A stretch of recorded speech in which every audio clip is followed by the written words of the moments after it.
On the debate tonight, the Election Commission of India's credibility and independence has been questioned. The Election Commission of India is being accused of being partial. As many as 66 bureaucrats have written a scathing letter to the President expressing their anguish. They have said in a 9-point letter that the Election Commission did not act according to the expectations. They did not act when the Prime Minister Modi's address was made on Operation Shakti. They have also said that Yogi Adityanath's remark on Modi ki Sena should have been dealt with more stringently. At the same time, they have raised questions on Namo TV. Accusing the BJP of getting a free run, they question why no action has been taken against Namo TV. They're asking if political leaders are in fact getting away with divisive speeches which are a direct violation of the Election Commission. Mirror now asks, is the Election Commission picking sides this election? Let's debate. Well, this is a very serious story and it should not be taken lightly. This letter has been signed by very senior retired officers who've spent their lives in the service of this country, including Najib Jung, the former Lieutenant Governor of Delhi. Let me read out some of the portions of this letter. We express our deep anguish that the Election Commission of India, which has long and honourable record of holding free and fair elections, despite the enormous challenges of scale and complexity, is suffering from a crisis of credibility today. The Election Commission's independence, fairness, impartiality and efficiency are perceived to be compromised. We are distressed to note the misuse, abuse and blatant disregard of the Model Code of Conduct by the ruling party at the centre, and the Election Commission's precipitancy in coming down with a heavy hand on these violations. We would like to bring to your attention a number of glaring instances, and it lists out instances including the Prime Minister's announcement of the anti-satellite weapon, the Election Commission's reluctance to call out the Prime Minister's film, the biopic, the Modi, A Common Man, the 5 Journey episodes that are currently streaming by Eros Now, the Namo TV channel and the Election Commission's lethargy in taking action against it. It goes on to list out 9 different instances. And finally, the letter says, we're deeply concerned about the weak-kneed conduct of the Election Commission, which has reduced the credibility of this constitutional body to an all-time low. Any erosion in the people's confidence of the fairness of the EC has very grave consequences on the future of our democracy. We appeal through you, Honorable Rashtrapati Ji, to the Election Commission to conduct itself in a manner where its independence, fairness, impartiality and efficiency are not questioned. Now, this is something that's being raised for the last several days, but nobody has put it as clearly as these officers. Is the Election Commission at this point failing to create a level playing field? Why is it that some members of our political class are actually behaving with complete impunity, as if the code of conduct is just a piece of paper that doesn't exist? On the show with me this evening, Ramani Venkateshan is an IAS officer and a signatory, a former IAS officer and a signatory of this particular letter. So is Amit Pandey, who was the former secretary of the Interstate Council, the Government of India. On the show as well, Shailesh Gandhi, former CIC, Anila Singh for the BJP, Ashutosh, who's a senior journalist, I beg your pardon, and Dr. Qureshi, former Chief Election Commissioner. I welcome all of you to this conversation and I thank you for giving us your time. Mr. Venkateshan, good evening and thank you for joining us. Would you please tell us what prompted you to write this letter, why you believe the Election Commission's credibility at this point is at an all-time low?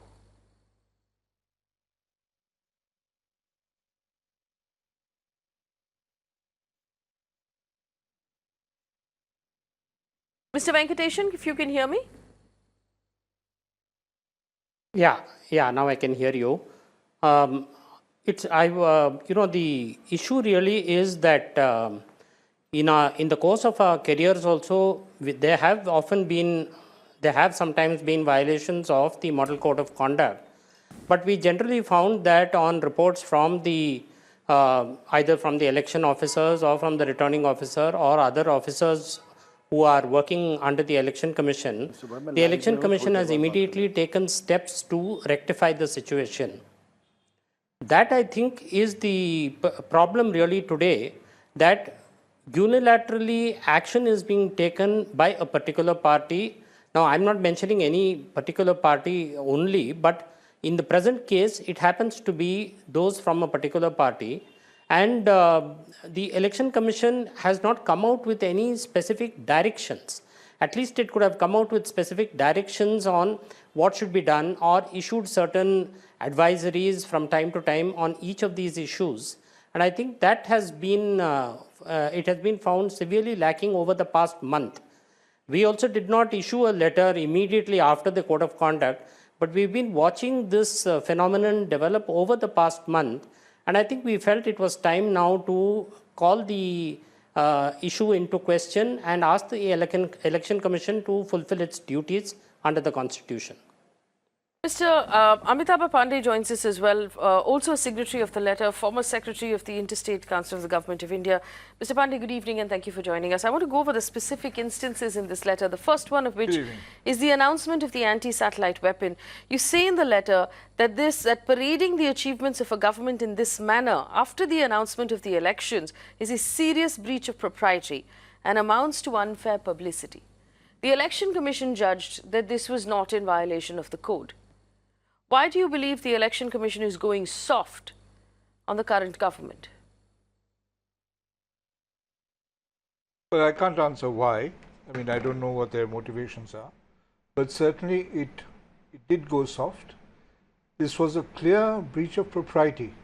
It's not a breach of law, because the Model Code of Conduct is not a law. It's not you can't punish anyone. But it's a very strong moral code of conduct.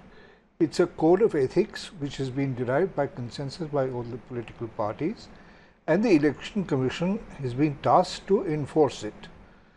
Now, within the Model Code, under the Model Code of Conduct, any publicity of this kind after the Model Code of Conduct has come into force is absolutely is completely against any of the principles of that, because it gives the ruling party and the government an unfair advantage, placing to be able to publicize an event which instead of being announced, if at all it had to be announced, then it should have been announced by an official. It should not have been announced by the Prime Minister.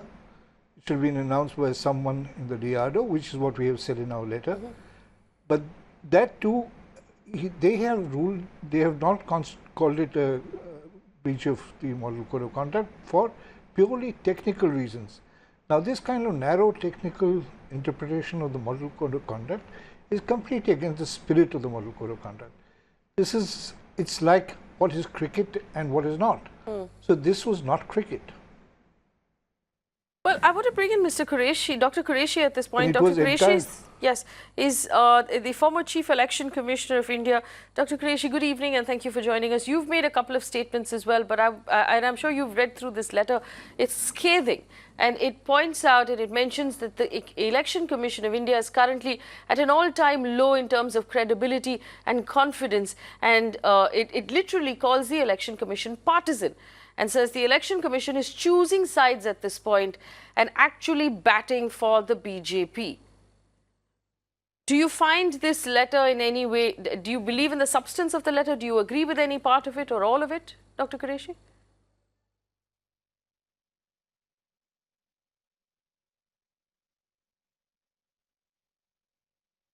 CEC myself.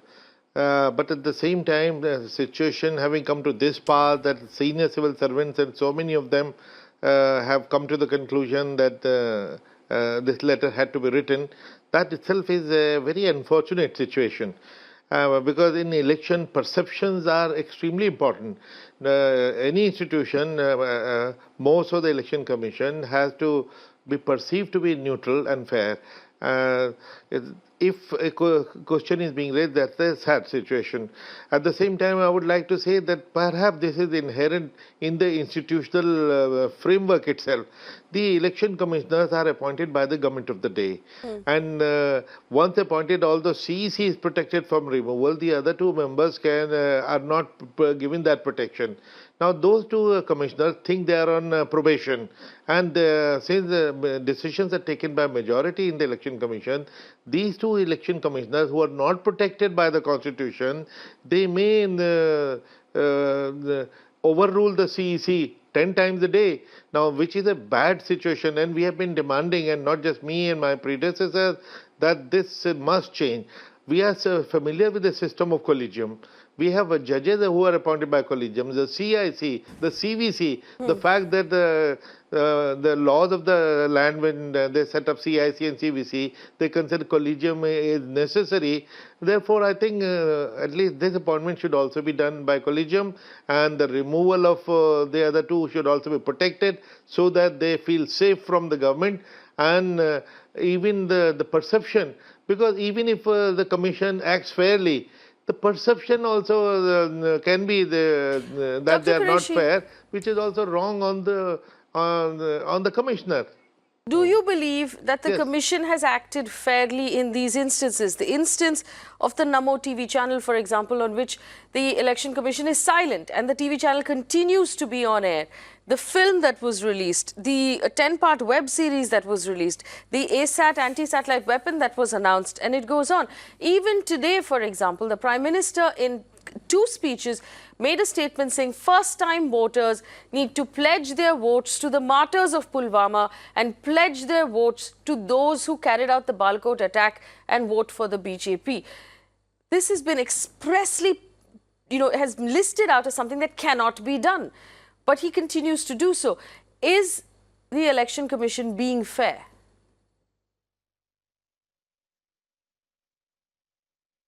Well, the Namo, they have not yet commented, and your allegation is that they're slow, they should have commented on it.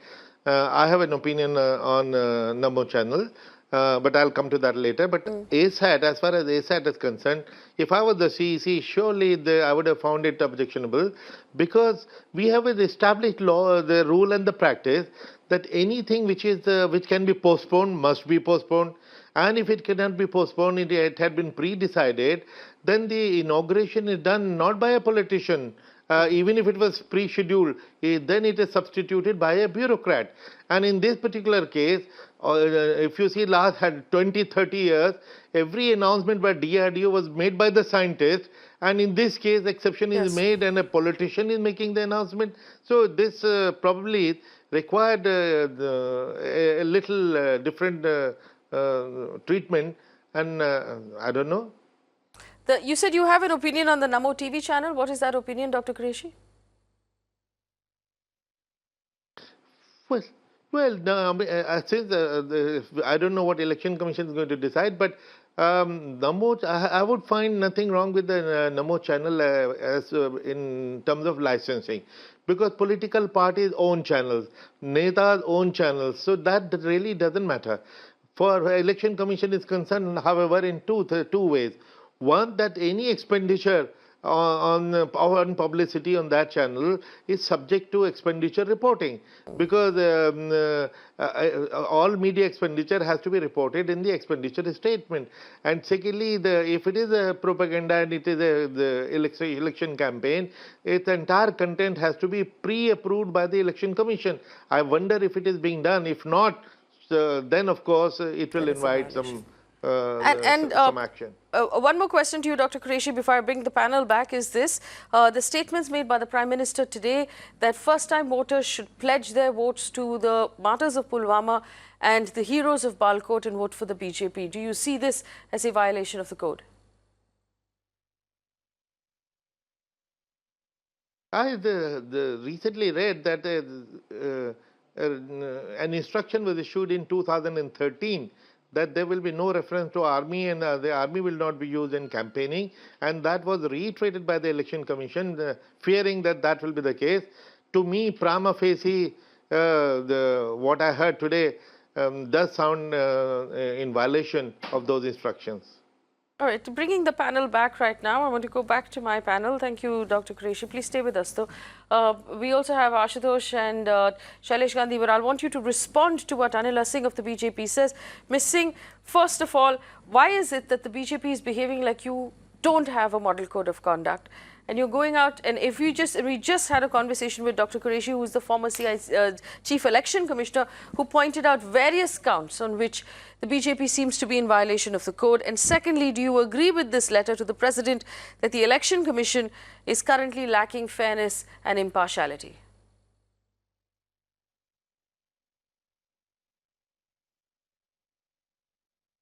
No, absolutely not. I am not here, I'm not sitting here and I'm not going to say anything in favor of the letter which has been written to the President of our country. Like I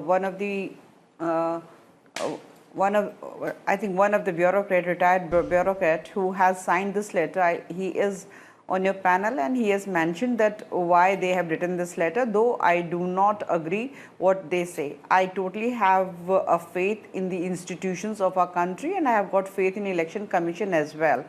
As far as you are asking me about Bharatiya Janata Party's statements or stands time to time, and Election Commission has taken notice of that, then I have to say Election Commission has to do what Election Commission has to do.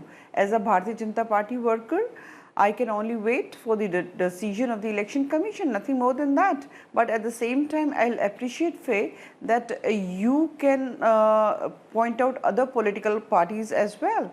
You can, if you can say something about Mayawati. What did she do? From the stage, she appealed one particular religious community to vote for her. So I can cite 10 more examples. Why only Bharatiya Janata Party? No, that's a fair point, Anila Singh, and I completely agree with you. You're absolutely right. Mayawati calling on a certain community to vote for her is completely wrong.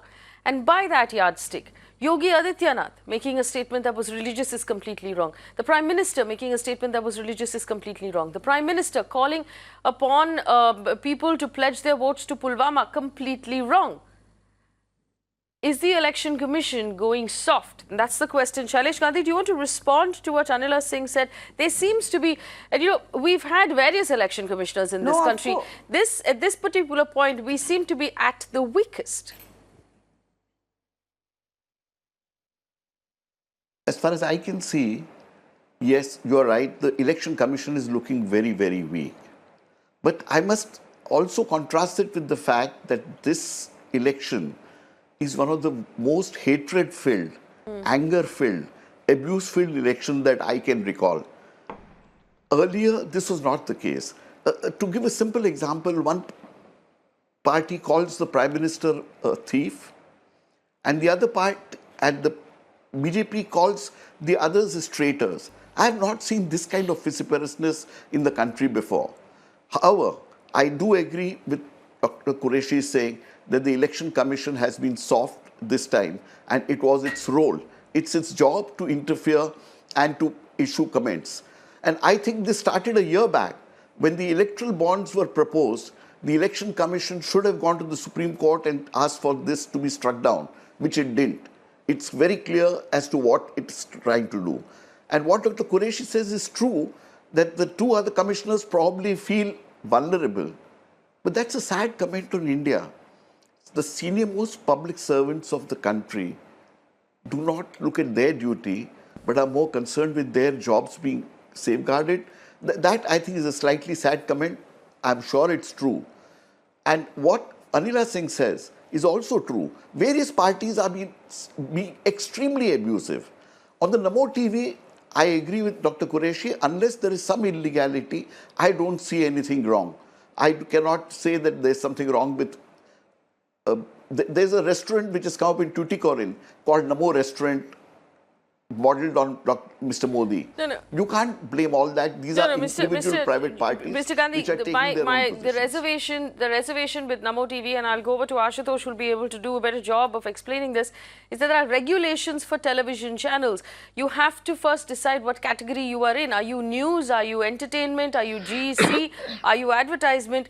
Based on that category, you have to apply for licenses with the INB Ministry, register the name of the channel. The INB Ministry has to issue a license that is then given to the DTH operator that carries the channel.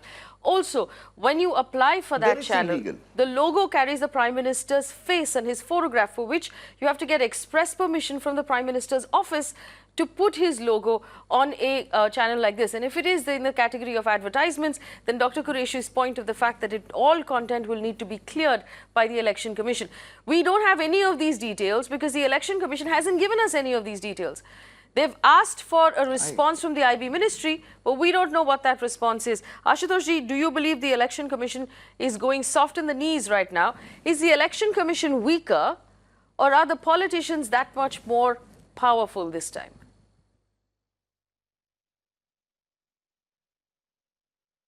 See, Faye, I think in the entire panel which is here, probably I'm the only one who has covered when TN Session was the Chief Election Commissioner, and I had seen how Election Commission functions and how it has created havoc for the politicians. And imagine it was in early 1990s. And at that point of time, nobody thought that the Election Commission as an institution could be independent and could create problems for the politician. But Mr. TN Session used the might of the institution, and it has made Indian election a beauty what it was. Not anymore. The point is, today we are very charitable with our words when we are talking about Election Commission. Election Commission, in my opinion, because I had seen TN Session working, I had seen James Michael Lingdo working. Today, Election Commission is dead and buried. Let's not talk about Election Commission at all.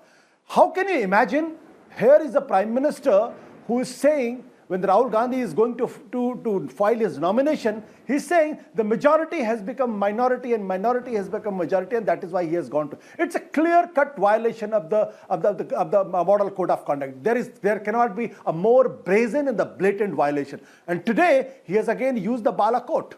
Can you imagine something like this ever happening? And what Election Commission is doing?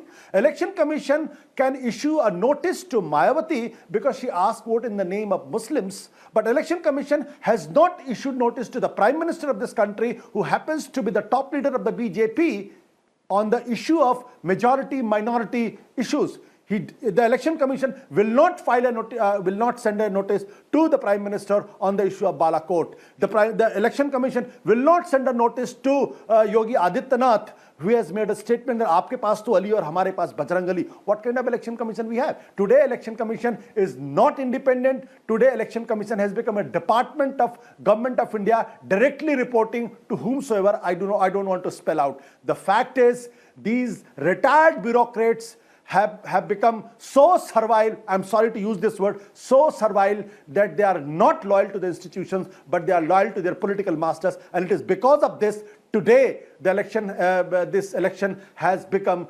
completely partisan, and it is supporting only one political party. Okay, let me open this back up again. I'm extremely sorry to use these words, but sometimes one has to use it. Well, unfortunately, Anila Singh, there isn't anybody who agrees with you at this point, but go ahead. I know you want to respond. Anila Singh, go ahead. I'm not bothered with whether anybody agrees to me or not, but I totally disagree what Ashutosh ji has said right now. Okay. He cannot blame each and every serving bureaucrat like that. That bureaucrats are working under the political leadership. They are not working for the institutes. You are absolutely incorrect. And bureaucrats do not work that way. There may be few who may get influenced by their political akas, or they sell their soul for their political akas. But majority of the bureaucrats, they are very much true to their work. No, I do not agree to it. Ms. Singh, you do realize the reason we're having this conversation is because 66 senior bureaucrats wrote a letter. And let me take this back to Mr. Ramani Venkateshan. No, the reason is you want to bash No. Faye, we are having this discussion because you want to bash Prime Minister Narendra Modi ji. You want to bash Chief Minister Yogi Adityanath ji. You do not want to discuss about others who are continuously saying all those things or doing all those things which Election Commission doesn't allow.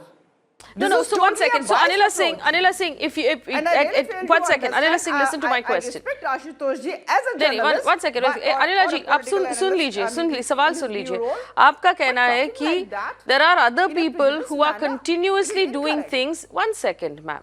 You said there are other people who are continuously doing things that the Election Commission doesn't allow. So you accept that the Election Commission is a toothless paper tiger that nobody respects right now because everybody is going out and doing whatever they please. And the Election Commission has done nothing to stop Mayawati. It has done nothing to stop Mr. Adityanath. It has done nothing to stop the Prime Minister. Anila Singh, can you hear me?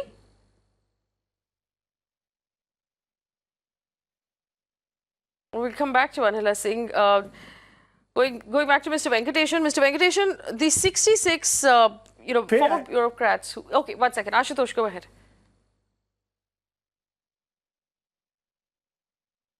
See, I just want to remind you that when Mr. Narendra Modi was the Chief Minister of Gujarat, how he lampooned and communalized even the institution of Election Commission. He used to call James Michael Lingdo and used to stress on the word Michael.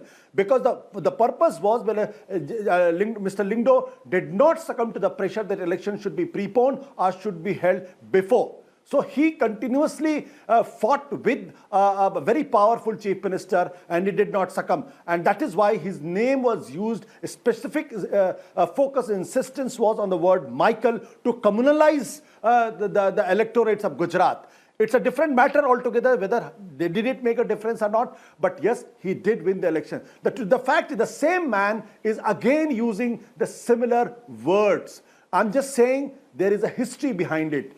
And if Election Commission do not want to interfere in this, do not want to correct the language of the Prime Minister, I do not know where this election will lead because we are still, the first phase of polling still has to happen and lot more gutter words will be spoken by all kinds of politicians. I'm not only talking about Mr. Prime Minister, even every other political party, the top leaders are using the same language. And if Election Commission do not want to control, then there is no future for them. Then it's better to remain as a department of a government of India.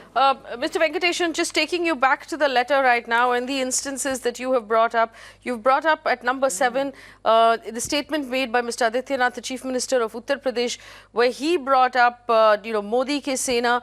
You've also talked about other instances of the language. Do you agree with Mr. Shailesh Gandhi and Ashutosh that there is a dangerous precedent of hate and divisiveness in this election that, if it's unchecked, will actually change India permanently? Yeah, before I go to the subject of hate, Yes. which we have discussed in point 8 of our letter, Yes, you have. I'll just mention briefly on 2 other points where I slightly disagree with what Mr. Qureshi has said and with what was stated otherwise. Number 1 is, as far as Namo channel is concerned, I would like to draw your attention to section 39 of the Representation of People's Act, which gives the Election Commission the power to control the airwaves in one sense.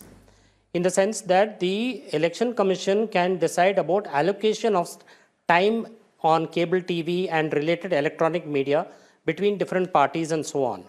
Now, my point is that when you start creating channels, tomorrow if every politician in the country starts creating a channel, we are going to have mayhem. So I think there has to be some sort of a code, some sort of a regulation built in here to prevent us running amok as far as TV channels are concerned also, because there will be no control on it. That's one point.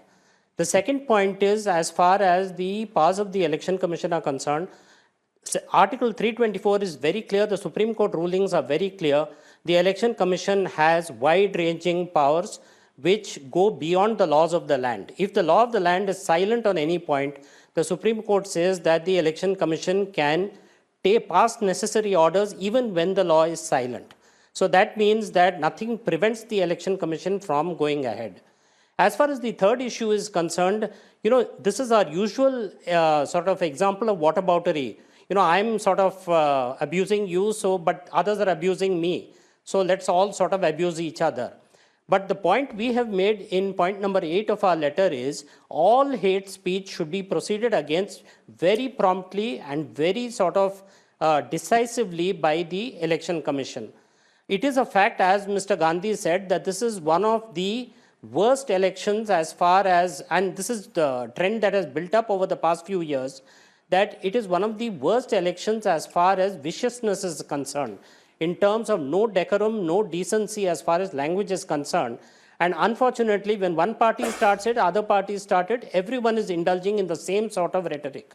So I think our point that we are making is that very firm action must be taken in each and every case of violation of decency, civilized norms and dignity of the individual, regardless of the importance of that person, the stature of that person, and so on. As far as the point you made regarding the UP CM is concerned, we had made the point in our letter that the Election Commission gave what I would not even call a rap in the knuckles. It was more or less like a teacher telling a student ki bhai agle baar zara dekh lena, aise mat karna. I think this is being a little too lenient. You had already warned, there are 2013 directions. The Election Commission warned again, don't use the army.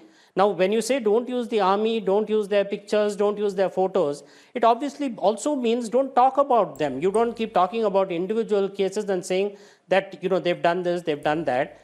And this using of a particular, characterizing the army as of a particular person, followed by whatever statements were made today, I think clearly indicate that we are not learning our lessons. So somewhere the Election Commission has to come down with a much heavier hand and say, look, you people have to follow certain norms as far as civilized talk is concerned.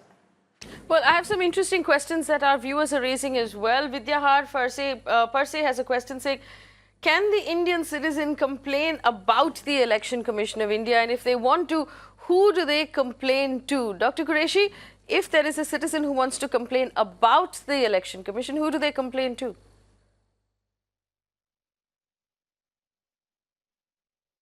Well, citizens have complained to the president. These 66 civil servants are citizens and they've complained, and I think they can write in the media, they have a voice.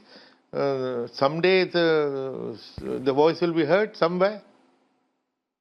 Well, there's another question from Amrish Yadav, and I'll take this one to Ashutosh. Amrish Yadav wants to know, why is the court not stepping in and asking for a report from the ECI? Obviously, no court can step in unless someone brings a petition before the court. But I think that basically the question is, who is the body above the Election Commission during elections? Ashutosh? Faye, I just want to make a small correction. When the election process has begun, then the court cannot intervene. That's one of the basic fundamentals. Okay. Yes, one can go to the court. One can always petition in the court. Court can always the verdict can pass a verdict. But as a matter of practice, once the election process has begun, the court has no jurisdiction and they should not interfere in the matter. The issue is not about whether the court want to interfere or not, whether the president want to. The issue is why the institutions are crumbling today. An election commission, I can tell you, during that session's time, everybody from Kashmir to Kanyakumari used to know the name of Mr. T.N. Seshan. Everybody knew the name of James Michael Lingdo. But today you ask anybody on the road, people will not know who is the chief election commissioner of this country. Very few people will be knowing Sunil Arora as the chief election commissioner. That's the difference, because Session became a cult figure in his time because Session used election commission to create an institution which made Indian democracy we all are proud of. Otherwise, before election commission, before TN Session, election commission was a pocket institutions of the Congress party and others who were in the government. But Session took it out from the pocket, made it what it is, and that is how Indian elections became very, very peaceful and very, very clean. But not anymore. Absolutely, and I'll open this up to responses from my panel, but we have someone on the phone line, RK Arya on the phone line from Delhi. Mr. Arya, good evening, go ahead. Good evening, the distinguished panelist. What we see every day, that the model of code of conduct which has come into force, and it is the duty of solemn duty of the election commissioner who has... we seem to have lost that connection. But Mr. Shailesh Gandhi, just yesterday and the day and on Friday, we were talking about the amount of cash that is being seized across the country, the amount of black money that's actually doing the rounds. Today, we're talking about violations of the code. It almost seems like it's, you know, the gloves are off. There are no rules being applied in this in this particular election. And to just pick up the point that Mr. Venkateshan made, even when the Election Commission has taken action, it's been a soft warning or a gentle sort of nudge. They haven't sent out any serious notices. They haven't debarred anybody. There hasn't been any real action so far at all. Is this disappointing to you as a citizen? Absolutely. This is looking like a WWF, which is very sad. And one thing which the officers, the letter also mentions, is transfer of officials. Why should officials be transferred during elections at all? At all, I am saying. And if an officer is misbehaving, suspend him. Stop this transfer. This whole concept of saying the officer is not doing properly, so we'll transfer him. Either suspend him, and as a basic rule, do not transfer officials. That's happening routinely right now. I think everywhere across the country, I keep hearing some official transferred from here, some official transferred from there. Is this right? And let's get people of character. We can damage the idea of India if we do not take care, if we do not have ethics, we do not have ethics controlling the way we work. And particularly in terms of religion, there is a clear move to divide the nation, to divide communities based on caste, religion. All this was there earlier. I'm not saying it was not there, but it was never so open. Right now, everybody is referring to it very openly, and this is very dangerous and not for the good of India. And I wish the Election Commission wakes up that it has a duty towards the nation. It has a duty which it must fulfill properly, because we've got democracy, we've got India. Both can be damaged very seriously if the Election Commission doesn't take action. Right. Anila Singh, here's my question. When Yogi Adityanath made a statement saying Modi ji ki Sena, Mr. Rajnath Singh today offered an explanation saying muh se nikal gaya hoga, it was a slip of the tongue. So how is it possible that the Prime Minister made a statement like this today after the Election Commission introduced a clarification and a reiteration of the rules on Friday saying that you cannot do this? Today he made a statement saying first-time voters must pledge their votes to the martyrs of Pulwama. What does this mean, Anila Singh? Is it not in violation of the code?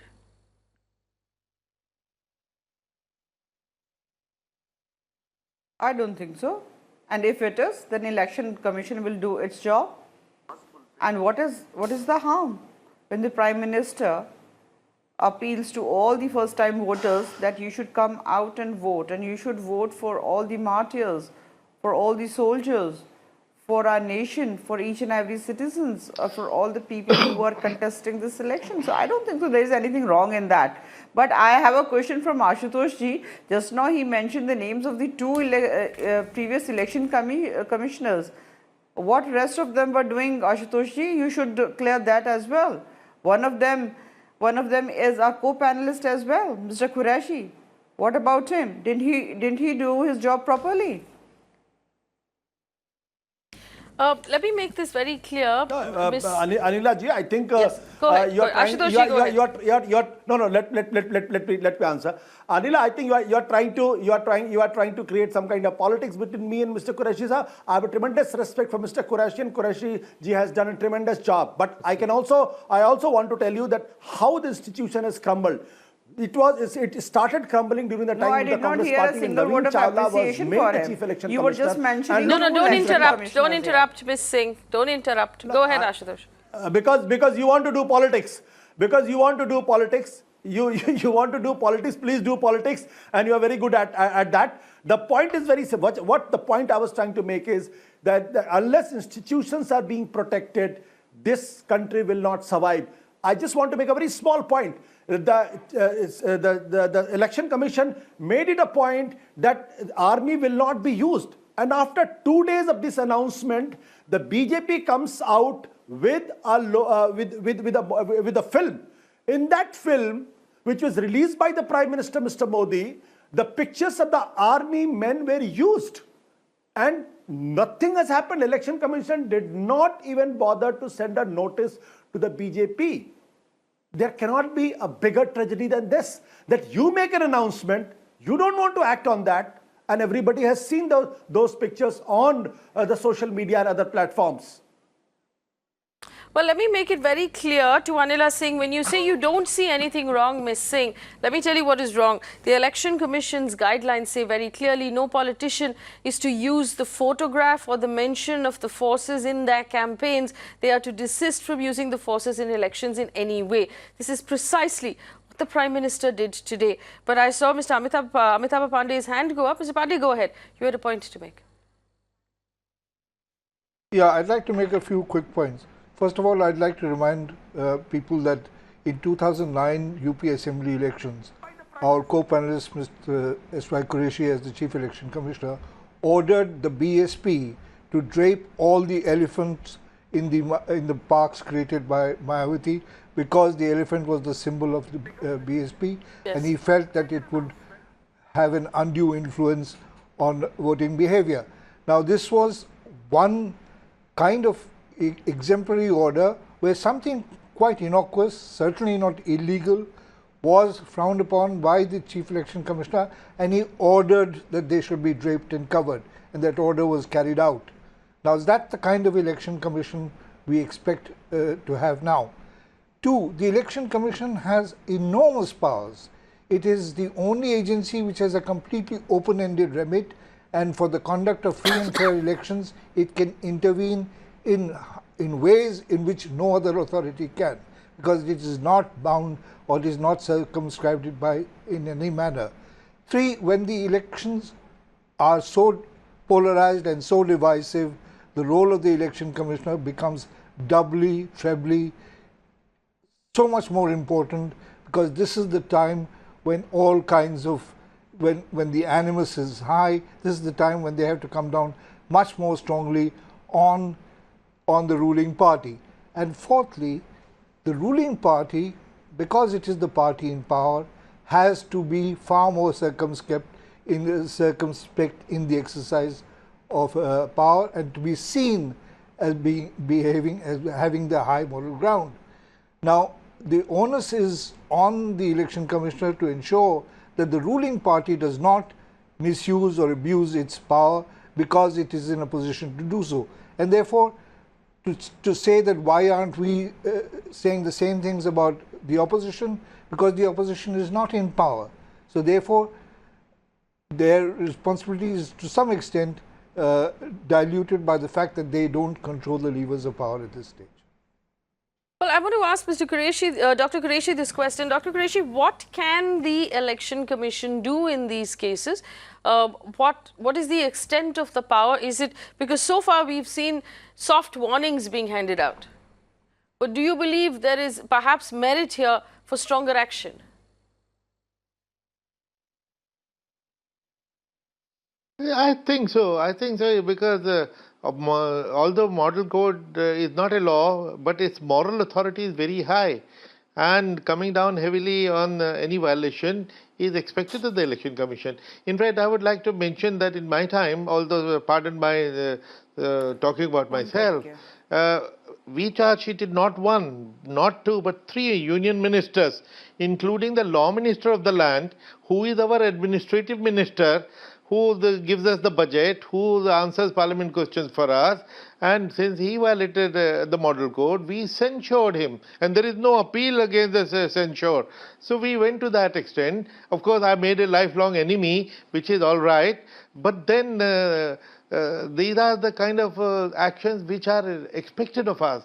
We maybe sometimes I feel maybe I was extra harsh on the Congress, because some people might say that I'm Congress appointee, must be soft on them. After all, I'm a human. But at the same time, erring on that side perhaps was better than being soft. Dr. Qureshi, when you say the Election Commission has the ability to issue a censure, could you explain to us or and my audience what that would mean? Yeah, censure is, when you give a model code notice and the explanation is received. One is that you just say, no, there is no violation. And if you think there is violation, of course, the action that you can take is warning, caution, or very polite, no, don't do it again, or censure. Censure also is actually conviction. There may not be a sentence or a fine, because that is what Election Commission cannot do. But then also at the same time, one is the model code under which we have to take action. But also most of these things also are sections of different laws. If something which arouses communal disharmony, it is 153A of the IPC. So the parallel action under the laws also is very necessary. But finally, I would like to mention the importance of the moral authority of the model code. There was an incident in my time when Goa election was happening. Mr. Manohar Parrikar was the chief minister. We heard that there was a by-election and he was going to make that candidate a minister. I sent an advice to Mr. Parrikar that please don't do this, because this will disturb the level playing field. He called me up the next morning very angry with me, and he said this is his constitutional right. I said, of course it is your constitutional right, but we feel it will disturb the level playing field. His response was heartwarming. He said, I sacrifice my constitutional right to the moral authority of the model code. That is the kind of response we expect from the politicians. And don't forget, the model code was a creation of political parties themselves in the 60s. The people created this code for themselves, and today our leadership is bent on violating it. I think there is something to be concerned about. Do you see in the list of 9 violations listed out by these civil servants, do you see violations there that merit censure from the Election Commission, in your opinion? No, I would not like to become a parallel or a shadow Election Commission that I sit in judgment on each one of them. I can only make a general remark, and in any case, for me particularly, it's very awkward to comment on one institution, which is the Election Commission. I can talk on any other, but not about the commission which I chaired once upon a time. Fair enough, Dr. Qureshi. We have Francis on the phone line from Pune. Francis, go ahead. Hi, Faye. Good evening, and good evening to all the panelists. My only question is to the Election Commission today. Is basically if somebody is doing one offence, or he's a repeated offencer. I mean, if you could see that people are going and breaking the code of conduct. In case of Mr. Yogi Adityanath, he was given a very soft warning, saying that better be careful the next time. Now, what happens is he's taking this for granted. And probably, he very well particularly knows that, this is not going to, probably hamper his rallies. So my only question, or rather I just want to know, is whether the Election Commission can put down policies or laws. If you're a repeated offender, you would be suspended for a particular 1 week's time or 15 days' time. Is it possible? And if not, why can't this be implemented? So that the errant would know that, if he's going to make an offence of a repeated or the similar nature, he would refrain from that. Yes, so someone who's a repeated offender, could they be suspended from public meetings? Mr. Gandhi, just 1 minute. Captain Jaipal on the phone line from Rohtak. Go ahead. Good evening, Faye. Good evening, Captain Jaipal. And thanks to your channel for once again breaking up an issue so that the conscience of the people is shaken. They know what a job they have to do. And the topic that you have taken, the present government is totally opaque. And the spokespersons, they lack class, grace and shame to come on the TV and to give us a dose that we can't take anymore. Please go and tell the party that the people are highly offended. Don't do it during the election time at least. Yes. Well, I understand, Captain Jaipal. Thank you for calling us. Last word to Shailesh Gandhi. Mr. Gandhi, I suppose, people being offended is perhaps a good way to put it, because the Indian citizen at some point is going to feel like our politicians are not giving us enough credit for being intelligent.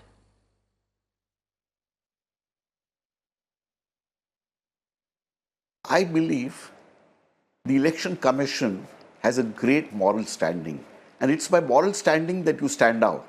A censure from the Election Commission in front of media would be so harsh on any party, on any political party. And if this was done once or twice, the message would go. Today, just imagine if the Election Commission were to issue a censor. You will yourself be reporting on that, and every TV channel and every media will be reporting on that. Yes. Nothing can be worse than that. It's your moral authority that you got to exercise. Absolutely. We have run out of time on this conversation. I want to thank our guests, specifically Mr. Pandey and Mr. Venkateshan, for making time to share your thoughts with us. And Dr. Qureshi, it is always a pleasure to interact with you and understand the workings of the Election Commission. I thank you all for being so generous with your time this evening. In conclusion, to my viewers, let me just put this in a nutshell for you. 66 retired bureaucrats, very, very senior bureaucrats, special secretaries, former secretaries, additional chief secretaries of state governments, principal advisors to the finance ministry, including the former lieutenant governor of Delhi, Mr. Najib Jung, have signed a letter. 66 of them have signed a letter bringing into question the lack of action from the Election Commission to the various violations of the code that have taken place. And they have listed out these violations and made arguments for every single one of them. They believe, and I quote, that the Election Commission's independence, fairness, impartiality and efficiency are compromised today. They believe that there is constant abuse and blatant disregard for the Model Code of Conduct by the ruling party at the centre, and the Election Commission is not coming down hard enough on these violations. They have also said that the credibility of the Commission is at an all-time low, and this will have grave consequences for the future of our democracy. We appeal, along with these 66 bureaucrats, to the Election Commission to take its job more seriously, because for the period of the Model Code of Conduct and the election period, which is unusually long this time, the entire democracy lies solely in the hands of the Election Commission. And we rely on the Election Commission to protect that democracy by conducting free and fair elections. And by fair, we mean you need to be able to create a level playing field. Thanks for watching.